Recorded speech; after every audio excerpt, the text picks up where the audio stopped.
2011 সাল থেকে 2025 সাল রাজ্যের মুখ্যমন্ত্রী মমতা বন্দ্যোপাধ্যায় বারবার বলেন এগিয়ে বাংলা। কিসে এগিয়ে বাংলা? ধর্ষণে, নাবালিকা হেনস্থা। আবারও নাবালিকা হেনস্থা এবং ধর্ষণের অভিযোগ উঠে আসছে। দোষীদের গ্রেপ্তারি ও সাজার দাবিতে নামতে হচ্ছে পথে। মেয়েদের জন্য কবে সুরক্ষিত হবে আমাদের এই বাংলার মাটি? দেখুন।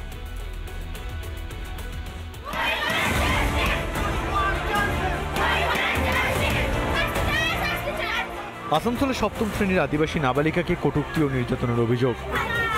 যে পাঁচগেছিয়া এলাকা, সেই এলাকায় এক নাবালিকা সে মাঠে ছাগল চড়াতে গিয়েছিল এবং সেই সময়ই অভিযোগ যে 4 যুবক তার উপর কটূক্তি করে, অশ্লীল আচরণ করে এবং নির্যাতন করে।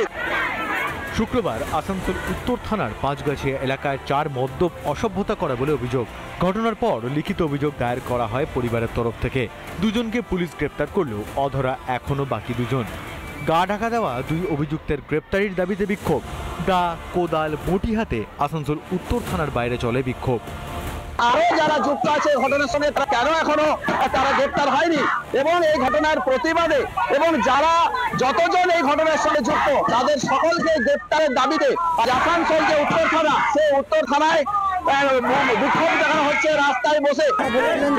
24 ঘন্টার মধ্যে আমরা অপরাধীকে ধরে যাই, এখনো অধরা। এই জন্য আমরা এখন যতক্ষণ না 24 ঘন্টার মধ্যে ওদেরকে যতক্ষণ না ধরা হয় ততক্ষণ আমরা এখান থেকে আসি। একদিকে আসানসোলে আদিবাসী নাবালিকাকে নির্যাতনের অভিযোগ, অন্যদিকে এক আদিবাসী মহিলাকে ধর্ষণের অভিযোগ মালদহের বামনগোলা থানার অন্তর্গত এক গ্রামে আদিবাসী যুবতীকে ধর্ষণের অভিযোগ।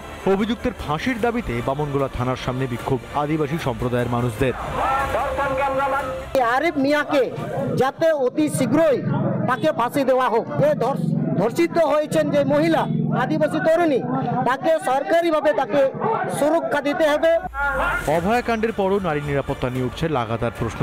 কখনো 4 বছরের শিশু, কখনো আবার নাবালিকা। আমজনতাকে সুরক্ষা দিতে পুরোপুরি ব্যর্থ মমতার পুলিশ। রিপাবলিক বাংলা। বাংলায় উন্নয়নের জোয়ার।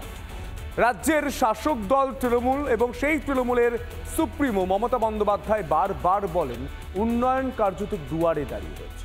সে উন্নয়নের ছোঁয়া এবার পেল জোড়াসাঁকো। জোড়াসাঁকোর কাছে একটি বাড়ির সংস্কার করা হচ্ছিল, বহুতল। সেই বহুতল বিপর্যয় ঘটল। সেই বিপর্যয়েও নাকি লুকিয়ে রয়েছে উন্নয়নের ছোঁয়া। দেখুন।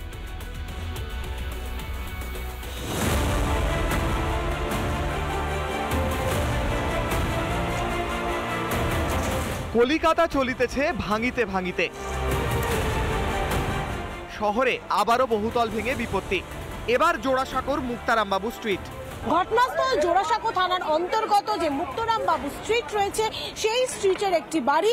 এই মুহূর্তে আমরা সেই জায়গায় রয়েছি যেখানে বাড়ির একটি অংশ কার্যত ভেঙে পড়েছে রাস্তার উপর।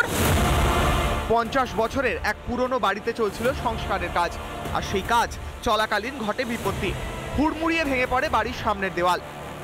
এই যে ব্যস্ত রাস্তা, সেই ব্যস্ত রাস্তায় কিন্তু প্রতিনিয়ত প্রচুর দোকান রয়েছে, খাবার দোকান রয়েছে এবং এখানে প্রচুর মানুষের সমাগম হয়। যেহেতু আজ রবিবার, আর সে কারণেই দুপুরবেলায় সমস্ত দোকানপাট বন্ধ ছিল, সেক্ষেত্রে একটা বড় সড় বিপদ কিন্তু এড়ানো সম্ভব হয়েছে। বাড়ির সামনেও দেওয়াল ভেঙে আহত এক কর্মরত শ্রমিক। বাড়ি ভাঙার বিকট আওয়াজ শুনেই ছুটে আসেন স্থানীয় বাসিন্দারা। আহত শ্রমিককে উদ্ধার করে হাসপাতালে নিয়ে যান তারা। আওয়াজ শুনে আমরা দৌড়ে বাড়ি থেকে আসলাম, এসে দেখছি পুরো ধুলো ধুলো হয়েছিল, একটু শান্ত হলো। তারপরে দেখলাম ওখানে লোক ঝুলছিল, তাকে আমরা তুলে নিয়ে গিয়ে মেডিকেলে পাঠালাম। আমি যখন ওখান থেকে আসছিলাম দেখলাম হড় হড় করে ওইটা পড়ছে, পড়ে পুরো অন্ধকার হয়ে গেছে। এখানে ধুলো যখন দেখি আমরা করে গেলাম ভিতরে, দেখলাম একটা লেবার ওখানে আটকানো আছে। পুরসভার তরফে শুরু হয়েছে উদ্ধার কাজ।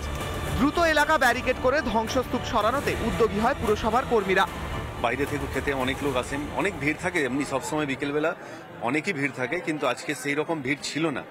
রাস্তায় মানুষ ছিলেন না দুপুরবেলা গরম বলে, নইলে একটা বড় দুর্ঘটনা হতো এখানে। খবর পেয়েই ঘটনাস্থলে যায় বিজেপি নেতৃত্ব। ঘটনায় বেআইনি নির্মাণ ও পুরো গাফিলতিকেই দায়ী করেছে বিজেপি। যে প্রিকশনারি মেজার নেওয়া উচিত ছিল সেটা নিশ্চয়ই নেওয়া হয়নি বলেই ঘটনা ঘটেছে। নিলে হয়তো এই ঘটনা নিশ্চয়ই ঘটতো না। এবং সেই প্রিকশনারি মেজার নেওয়া হচ্ছে না কেন সেটা তো মেয়র ববি হাকিমকে জবাব দিতে হবে, বিল্ডিং ডিপার্টমেন্টে যারা রয়েছেন তাদেরকে জবাব দিতে হবে। কারণ এভাবে বারবার মানুষের জীবন নিয়ে ছেলে খেলা, এটা তো চলতে পারে না। এক ছোট্ট রাস্তার পাশেই চলছে পুরনো বাড়ি সংস্কারের কাজ, কিন্তু নেওয়া হয়েছিল কি পুরসভার অনুমতি? শহরে প্রমোটার রাজের কারণে একের পর এক বহুতল বিপর্যয়, তারপরেও শিক্ষা নেয়নি পুরসভা। ক্যামেরায় আলী হোসেনের সঙ্গে তুলিকার রিপোর্ট, রিপাবলিক বাংলা, কলকাতা। নানা ধরনের কন্টেন্ট দেখার জন্য লাইক করুন, শেয়ার করুন আমাদের ফেসবুক পেজ, সাবস্ক্রাইব করুন আমাদের ইউটিউব চ্যানেল। পাশাপাশি অন্যান্য ব্রেকিং নিউজের জন্য অবশ্যই চোখ রাখুন রিপাবলিক বাংলায়।